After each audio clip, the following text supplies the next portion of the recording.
banget. Kenakalnya saya itu tidak bisa diungkapkan dengan kata-kata. Dari saking nakalnya. Karena gini, awal saya mondok itu saya baik bahkan dikenal oleh kiai, disuruh-suruh kiai. Ketika kan saya mondok itu kan dari kelas 4 MI itu. 4 MI? Iya. Masya Allah, dari 4 MI. Ketika sudah berjalan, maksudnya beberapa tahun, sudah kalau nggak salah itu 2 tahun. Ketika kelas 6-nya kalau nggak salah, kelas 6-nya saya mulai ada, kan saya dengan perempuan, maksudnya dengan kelas lain itu berkumpul jadi satu kelas gitu. Sehingga saya melihat ada seorang wanita yang cantik gitu. Sehingga hati saya tergoda gitu. Pengen memilikinya. Sehingga saya berbilang kepada teman saya, saya suka sama dia. Sehingga saya mulai mendekat. Ketika saya mulai mendekat, sehingga saya mulai Assalamualaikum warahmatullahi wabarakatuh. Waalaikumsalam warahmatullahi wabarakatuh. Kembali lagi bersama kami di acara podcast Santri, yang mana sekarang kita kedatangan tamu spesial, yang mana katanya beliau ini adalah satu-satunya santri teladan di Pondok Pesantren Hasan Jufri. Dan masih sampai sekarang beliau ini adalah seorang santri teladan. Selamat malam Mas. Ya, selamat malam juga. Alhamdulillah. Bisa kenalin dulu namanya? Oke, perkenalkan, nama saya Andri. Alamat saya adalah Keputeluk, bagian sumbernya itu, bagian gunung-gunungnya itu. Iya. Oke. Mas Andre udah berapa tahun mondok di sini? Mungkin sekitar 6 tahunan gitu. 6 tahunan? Iya. Oh, 6 tahunan. Lama juga ya, Mas? Oh, udah lama. Jadi katanya itu Mas Andre itu sebelum mondok ke Pondok Pesantren Hasan Jufri pernah mondok di pondok pesantren lain gitu. Di Langkap katanya. Gimana itu ceritanya? Iya, saya sebelum mondok ke sini mondok di Pondok Pesantren Ruhul Amin Langkap. Tempatnya itu di gunungnya rumah saya. Kan Keputeluk rumah saya. Ya. Saya kan bagian sumbernya, bagian gunungnya. Pondok saya itu gunungnya lagi gitu loh. Deket apa jauh dari rumah? Kalau dari rumah saya itu deket. Tinggal ke gunungnya saja. Oh, berarti enak tinggal peping. Makanya saya mondok itu pulang pergi itu. Anggap saja saya nggak mondok, karena kalau dihitung-hitung itu setiap minggunya itu 3 kali bahkan 4 kali bahkan sampai 7 kali gitu. Saya pulang ke rumah, datang lagi pondok, pulang ke rumah, datang lagi ke pondok. Masya Allah. Saya bukan mondok di situ. Anggap saja anak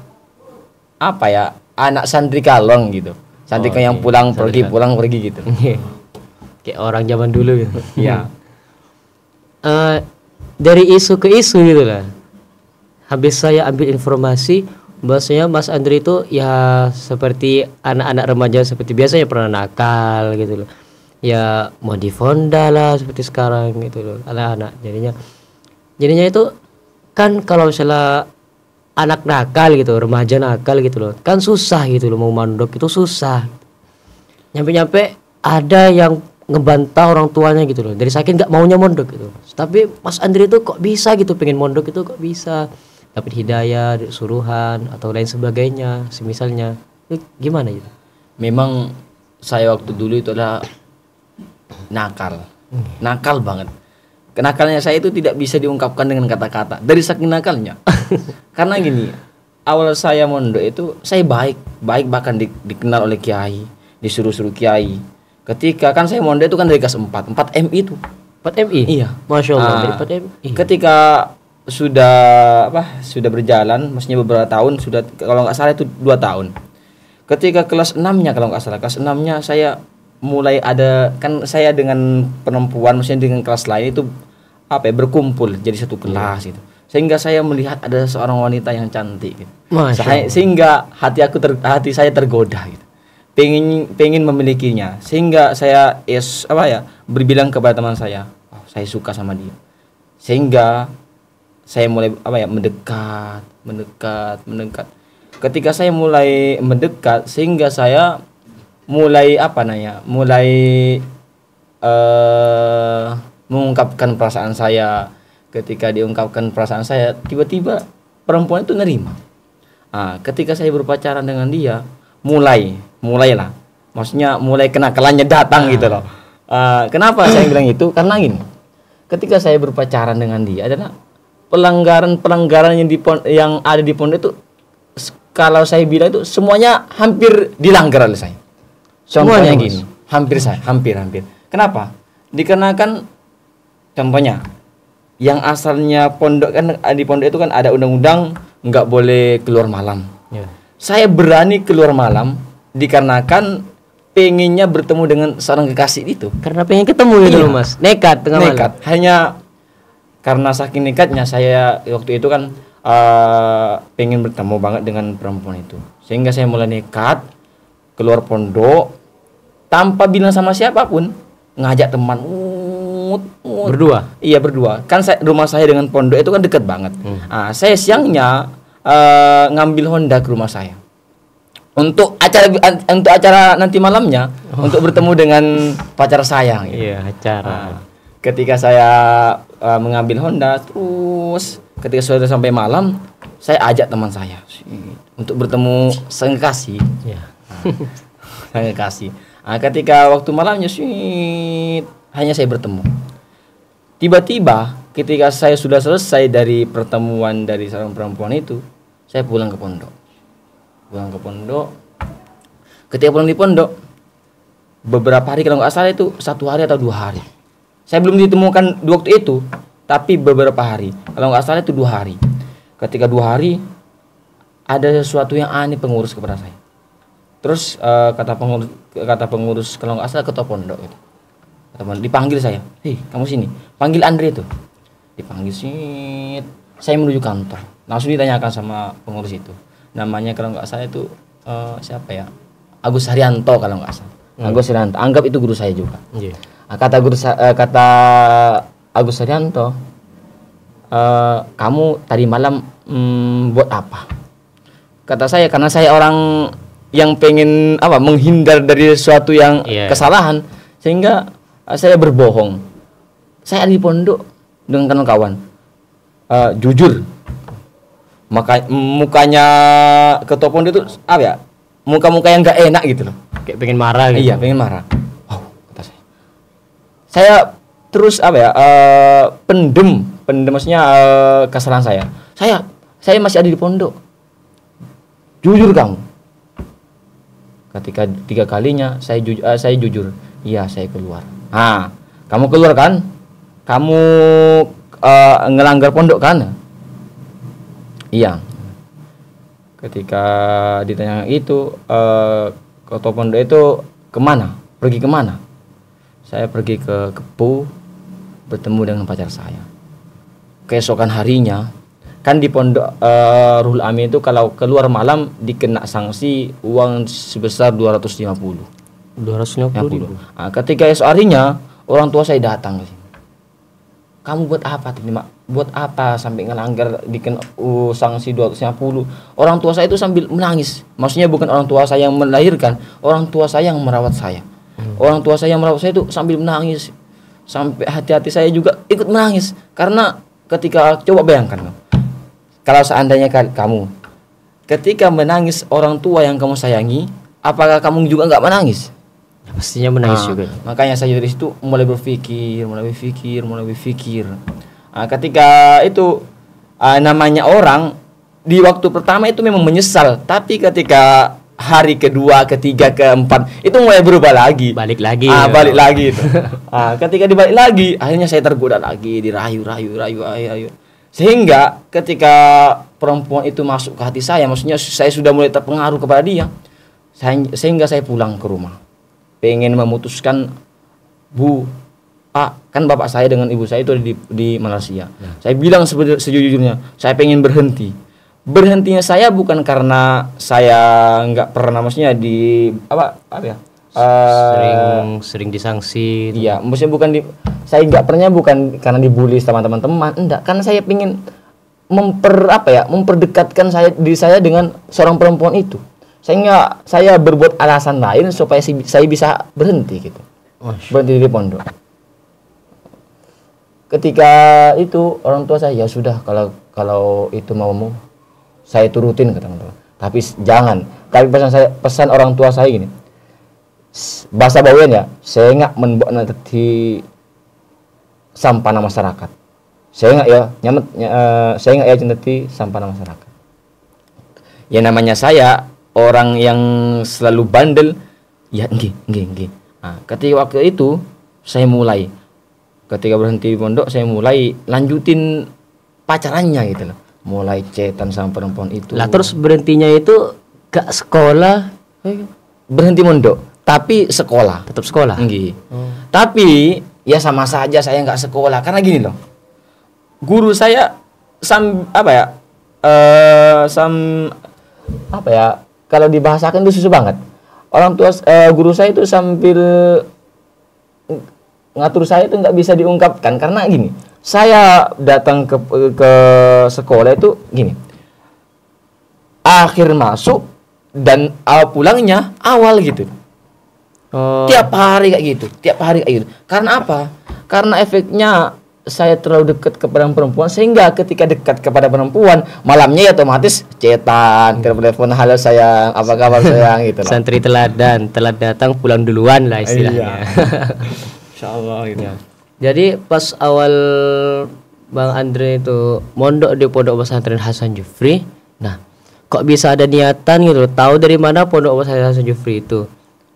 Kan Bang Andre kan nakalnya kayak gitu. Nah, jadinya tahu dari mana Pondok Pesantren Jufri gitu. Kok punya terdorong hatinya gitu untuk mondok lagi gitu. Ketika beberapa bulan saya di masyarakat, saya mulai bosan dengan pacaran karena putus nyambung. Banyak perempuan yang saya suka itu. Maksudnya yang saya putus nyambung. Sehingga saya bosan, ya Allah, saya bosan di Bawean. Saya pengen bertemu orang tua saya. Sehingga saya telepon sama tuh, Bunda, saya pengen ke Malaysia, pengen bertemu dengan keluarga. Akhirnya orang tua saya menjemput saya, bukan menjemput, pengawal itu. Saya ikut pengawal. Oh, ikut pengawal. Jadinya orang tua sampean nyuruh orang gitu di Iya. sini. Ketika di Malaysia, awalnya kan saya ke Malaysia itu enak, dienak-enakin sama orang tua. Dibeli jajan yang puas. Ketika 3 hari, 4 hari, 5 hari baru diperlihatkan susahnya ada di Malaysia. Karena kenapa? Orang tua saya mulai ninggalin saya di rumah. Saya selama 1 bulan itu kebanyakan malah ditinggalin sama orang tua karena orang tua saya bekerja. Mulai dari situ saya berpikir, ya Allah, kata saya susah banget di sini. Kalau saya sambil kerja di sini, panasnya minta ampun loh. Panas banget di Malaysia. Saya mulai berpikir, ya Allah, saya berdoa sama Tuhan. Ya Allah, berilah saya kesempatan 1 kali lagi untuk berubah menjadi orang yang lebih baik, katanya. Karena saya tidak pengen sama dengan orang tua yang kerja bangunan. Pengen berubah gitu loh. Pengen saya kerjanya enak gitu. Sehingga saya berdoa sama Allah, ya Allah, berilah saya kesempatan supaya saya bisa berubah, maksudnya pengen mondok gitu. Ketika beberapa harinya saya bilang sama orang tua, ya Bun, saya udah nggak betah di Malaysia, saya pengen balik. Ngapain kamu balik? Kamu kesini harus kerja, kata orang tua saya. Oh ya Allah, kata ya Bun, ya saya maksa benar sama orang tua saya. Ya Bun, saya pengen balik, bukan saya pengen balik kosongan gitu. Saya pengen balik, pengen mondok. Langsung orang tua saya, beneran ya? Langsung, iya saya beneran ya. Langsung ditawarin, kamu mau mondok mana? Saya pilih 2 tuh, di Soekarjo dengan Hasan Jufri. Tapi kalau saya pilih Soekarjo, maksud Situbondo itu, pondoknya Kiai As'ad itu. Kalau saya mondok di Jawa, otomatis saya nggak mungkin bertemu langsung ketika Insya Allah saya nggak akan bertemu langsung dengan orang tua yang di Bawean, sehingga saya rindu gitu. Saya memutuskan berpikir sebentar. Di Bawean yang paling besar itu pondok apa, kata saya? Oh, Pondok Hasan Jufri. Dari situ saya pengen mencari pengalaman dari pondok yang gede gitu. Sehingga Ya, Bapak, saya pengen mondok ke Hasan Jufri. Langsung orang tua saya itu nggak keberatan gitu, langsung bawa saya pulang dari Malaysia ke Bawean.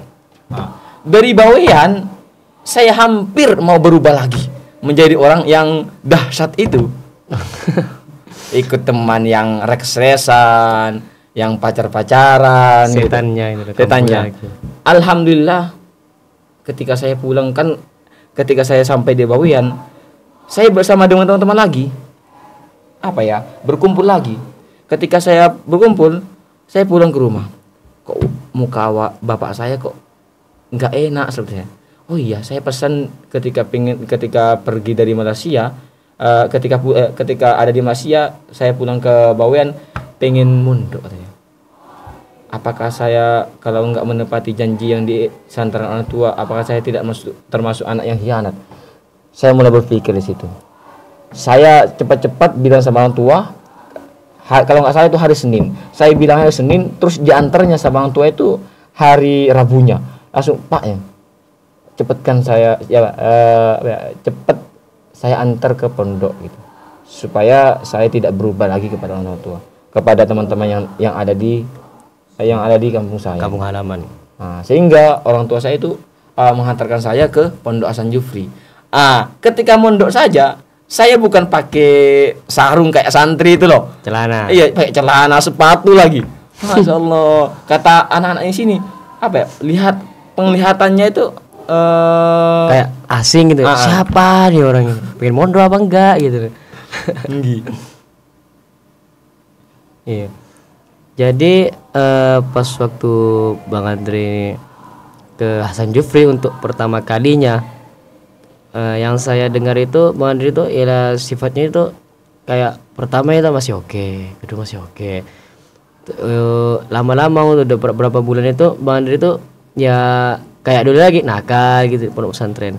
Nah pas waktu itu Bang Andre itu kayak pernah bermimpi suatu apa gitu, saya dengar udah pernah bermimpi yang menjadikan Bang Andre itu kayak bertobat gitu loh istilahnya itu.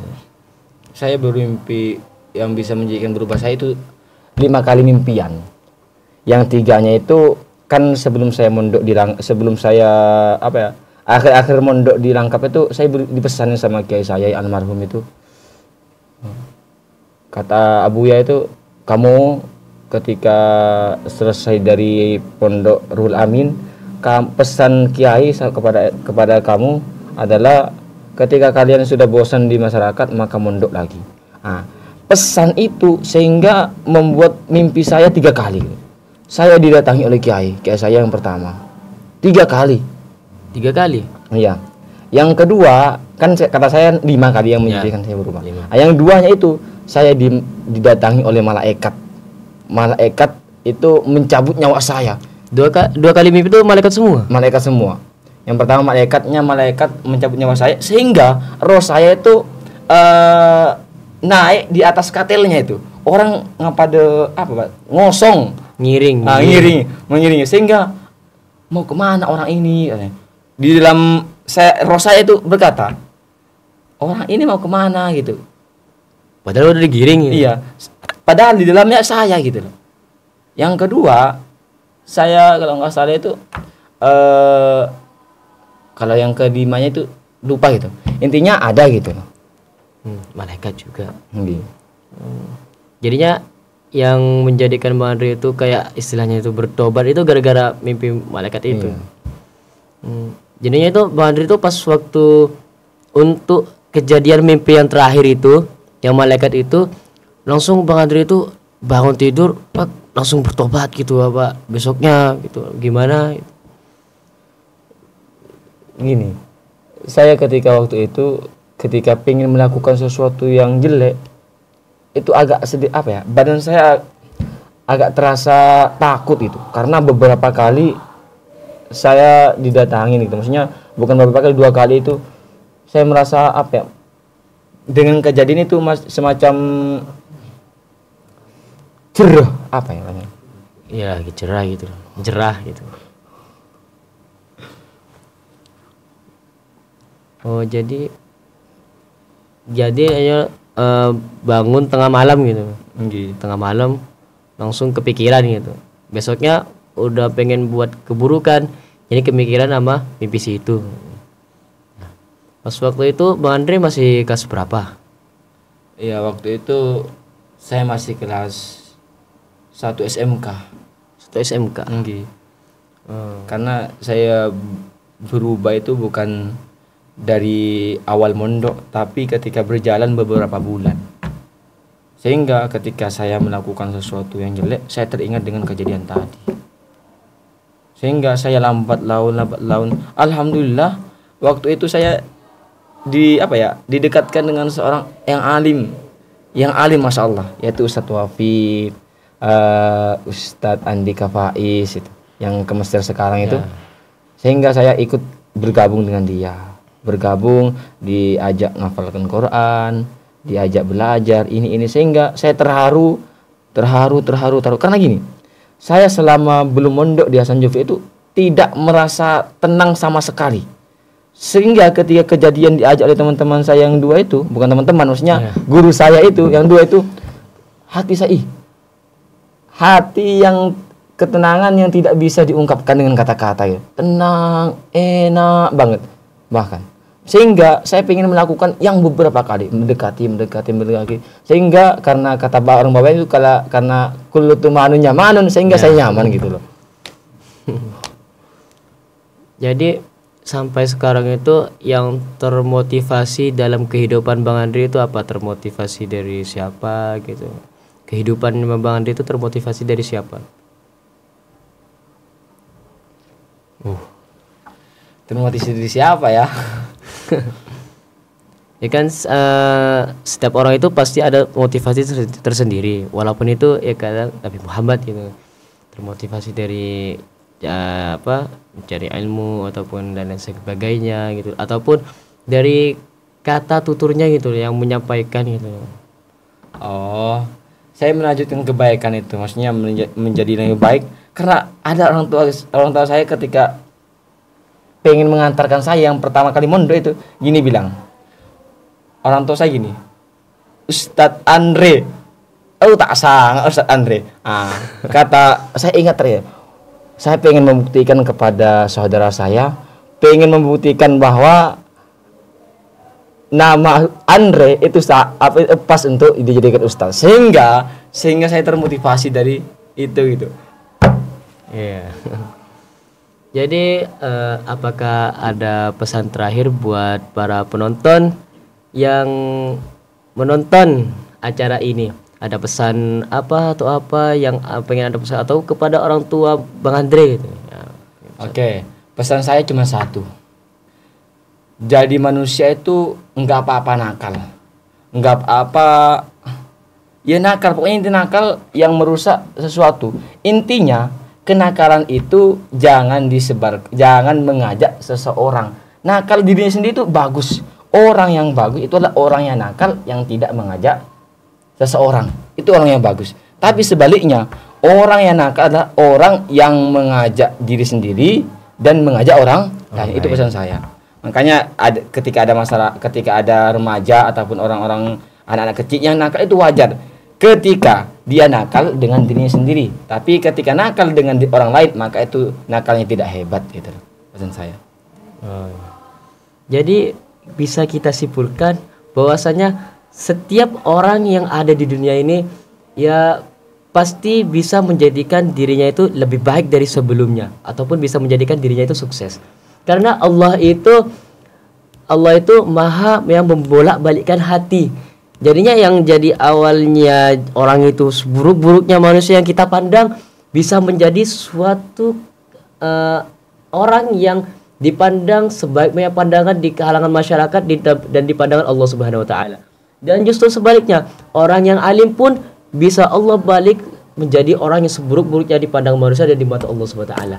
Kita itu tidak bisa mendengar dan kita tidak bisa mencamkan seseorang apakah itu dia berdosa, neraka ini. Nggak bisa kita mencamkan, karena siapa tahu orang yang mencamkan bahwasanya orang itu neraka, yang orang yang dicamkan itu bisa saja itu masuk surga. Dan ada kalanya kita ini yang kita jadikan kita referensikan diri kita ini sebagai diri kita sebagai orang alim, ahli surga, bahkan menjadi ahli neraka. Jadi kita tidak bisa menentukan karena itu adalah semuanya itu qadarullah, takdir Allah SWT. Cukup sekian pada malam hari ini. Terima kasih kepada Bang Andre yang sudah mengisi acara pada malam hari ini. Saya Fatiruz Zain undur diri. Assalamualaikum warahmatullahi taala wabarakatuh.